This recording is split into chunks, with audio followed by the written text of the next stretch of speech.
Fala galera do YouTube. Bom, hoje eu vou falar sobre impedância de multímetro, porque um colega meu perguntou pra mim qual é o melhor multímetro comprar, né? Mais acessibilidade e tal. E despertou essa ideia aqui, porque realmente é muito interessante saber, né? Que multímetro comprar quando é analógico e digital, né? Suas propriedades, a qualidade da acessibilidade de um multímetro e como influi a impedância do multímetro na medição de um circuito elétrico. Ainda mais, por exemplo, quando você vai se medir uma malha tal, uma medir tensão X, e a impedância desse multímetro, a acessibilidade não for de boa qualidade, vamos dizer assim, né? Vamos dizer assim, baixa qualidade, e pode atrapalhar na medição desse circuito, né? Dando uma tensão diferente daquela esperada, que de repente está no esquema, né? Ou que deveria medir no circuito em estudo, né? Uma malha de resistores, por exemplo. Então, explanar aqui alguns assuntos, né? Por exemplo, um multímetro analógico, esses multímetros analógicos apresentam uma resistência interna relativamente baixa, né? Ou seja, necessita tirar determinada corrente do circuito para a excitação da sua bobina móvel, né? E mostro aqui um exemplo e vou tentar mostrar com detalhe como funciona. Mas aqui é um exemplo aqui, claro, tem muito mais resistores que isso aqui, mas aqui é só para um exemplo de estudo, né? Onde temos a chave seletora com resistores RX, né? Determinados valores para fazer a seleção aqui do que vai ser medido, né, na escala do multímetro, né? Quando esse multímetro analógico, né, mede determinada tensão em um circuito elétrico ou eletrônico, necessita que a tensão faça circular uma corrente interna nele, né? Toda uma corrente interna sobre ele, fazendo deflexionar a bobina móvel, né, que tem a ponteira indicadora presa sobre ela. Assim, quanto maior for a resistência interna da bobina, maior será a sensibilidade do multímetro e, consequentemente, carregará menos o circuito, né? Carregará menos o circuito. Quanto maior for a resistência, né, maior será a sensibilidade do multímetro. Já o multímetro digital, esse multímetro, é um exemplo aqui, possui uma bobina móvel, sendo que a corrente retirada do circuito é mínima, né? Carregando menos o circuito e com isso fornecendo uma tensão mais precisa, né? Em malha de resistores de maior valor. Bom, o circuito é composto por um divisor resistivo, né? Vemos a chave aí, suas diversas escalas, e onde teremos determinada tensão que será aplicada para após excitar o decodificador analógico digital, né? Que transforma essa informação analógica em digital, esse decodificador, e fornecerá a tensão em forma de dígitos no display, né? Esse multímetro, né, como você está vendo aqui no exemplo simplificado do multímetro digital.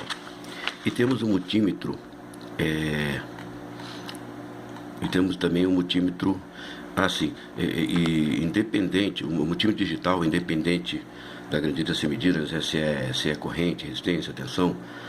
Haverá a necessidade da utilização constante de uma bateria, né, para poder alimentar o display, o decodificador analógico, né? Então o multímetro digital precisa de uma alimentação constante da bateria. Temos o multímetro analógico eletrônico, né? Esse multímetro também trabalha a partir da indicação feita por ponteiro, né? Não nada diferente. Diferindo do analógico convencional, né?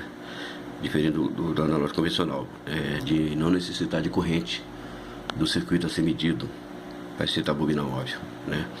Um exemplo simplificado aqui de um multímetro analógico eletrônico, né? E como vemos, a tensão medida passa por um divisor resistivo, como todos os outros, né? Para posteriormente passar por um amplificador operacional e acelerar as tensões de saída. Essa tensão aplicada excitará a bobina móvel, né, aqui com o seu ponteiro, pela condução ou corte do transistor Q1. Para que o circuito funcione adequadamente, se faz necessária uma tensão constante de alimentação também, que em geral vem de uma fonte de alimentação ligada à rede elétrica, né? Então isso aqui pode ter um eliminador de pilhas, né, ligado à rede elétrica.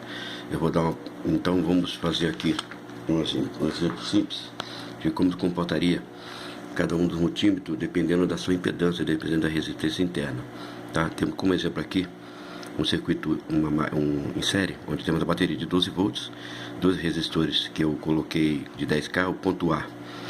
Temos que medir ali uma tensão de 6 volts, a tensão para ser encontrada ali tem que ser de 6 volts no ponto A, tá? Vamos ver o que aconteceria se medirmos com um multímetro analógico, mas cuja a resistência interna dele, o Rx, seja de 10K. O que acontece? Ao você colocar o multímetro, o ponto negativo no terra e o ponto positivo no ponto A, para medir esses 6 volts, vai dar uma diferença muito grande. Por quê?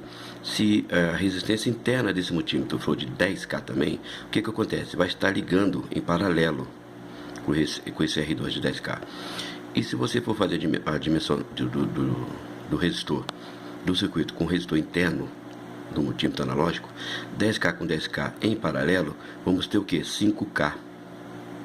Logo, a medição aqui vai dar errada. Vai dar uma medição de mais ou menos 4 volts ao invés de 6. Esse multímetro analógico vai medir. Por quê? Porque está casando a impedância com esse aqui, né? Está ligando a resistência interna de 10K do multímetro com esse resistor em paralelo com o resistor de R2, que também é de 10K. Fazendo assim a redução e com isso alterando o valor de A, do ponto A de 6 volts. Vai medir mais ou menos em torno de 4 volts. Vai ser a diferença. Já com o multímetro, vocês entenderam, né? É como se tivesse um resistor em paralelo aqui, que seria um multímetro, né? Dando então um resultado de um resistor equivalente, né? 2 resistores em paralelo, você fazer o cálculo vai dar o valor de um resistor equivalente, né? Se vocês forem somar. Então quer dizer, 10K com 10K, né? Em paralelo, vamos ter um resistor de 5K, um resistor equivalente, e dessa forma medirá, em vez de 6 volts aqui, medirá mais ou menos 4 volts. Já o digital, aqui é a suposição teórica, tá? Já com o digital, o que acontece? Normalmente os multímetros digital pode ter aí vamos supor que uma resistência interna que varia de 1 a 10 MΩ. Então vamos botar a resistência Rx do multímetro digital de 10 MΩ. Vamos ver o que aconteceria aqui, medindo do terra ao ponto A. Com o multímetro digital em 10 MΩ, o que acontece? Se ao colocarmos o multímetro digital aqui para medir, vai estar em paralelo com o R2 de 10K. Né? Só que a resistência interna desse multímetro analógico, sendo de 10 ômega, né? O circuito ficará em torno, assim podemos calcular a resistência equivalente do circuito em torno de 9.999K, ou seja, 9,999K. Quer dizer, ou seja, praticamente 10K, ou seja, não alterou muito, né? Não alterou muito. E com isso o multímetro digital conseguirá medir com precisão essa tensão de 6 volts, porque a resistência interna do multímetro Rx, sendo de 10 mega, né? Em paralelo com o resistor de 10K, vai dar uma resistência equivalente de 9,999K. Quer dizer, não diferenciou muito e vamos ter uma medida precisa de 6 volts com multímetro digital. Ou seja, isso mostra, assim, dessa maneira, né, alertamos aí técnico, hobbyista, estudante de eletrônica que utiliza multímetro de alta impedância interna. A maioria dos multímetros digitais apresentam grandes impedâncias internas em torno de 1 a 10 mega, né? Caso o técnico goste de utilizar multímetro analógico, deverá verificar sempre que a sensibilidade desse multímetro analógico seja superior a 50K ômega por volts DC.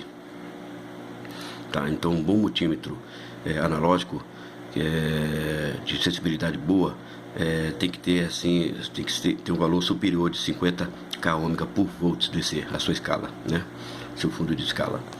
Então, a pessoa que quer adquirir o analógico. Já os digitais, né, como disse, né, a maioria dos multímetros digitais apresentam grande impedância em torno de 1 a 10 ômega, né? E já para poder realmente casar essas medições, né? Os engenheiros que criaram o multímetro já pensaram nessa possibilidade de ter uma precisão muito boa, né? Ideal ou próximo do ideal, né? E os analógicos, toma cuidado, verificar sempre se ele tem essa sensibilidade superior, igual ou superior a 50K ômega por volts DC. Ok, gente? Então, né, lembrando que sempre quando você coloca um multímetro para medir entre terra, né, um multímetro entre ponto A e o terra, você na realidade está casando em paralelo o resistor Rx do multímetro, que vai fazer alterar, vai acabar virando um valor equivalente. O resistor aqui vai virar um resistor equivalente, porque você está ligando um resistor em paralelo. tá? Então, é isso aí. Espero que tenha explanado aí qualquer dúvida. Escreva aí embaixo aí e a gente repete aí, eu explico melhor. Tá? E desculpa aí que tô meio resfriado, mas tudo bem. Então deu pra entender, né? Então, um abraço aí, pessoal do YouTube, e até a próxima.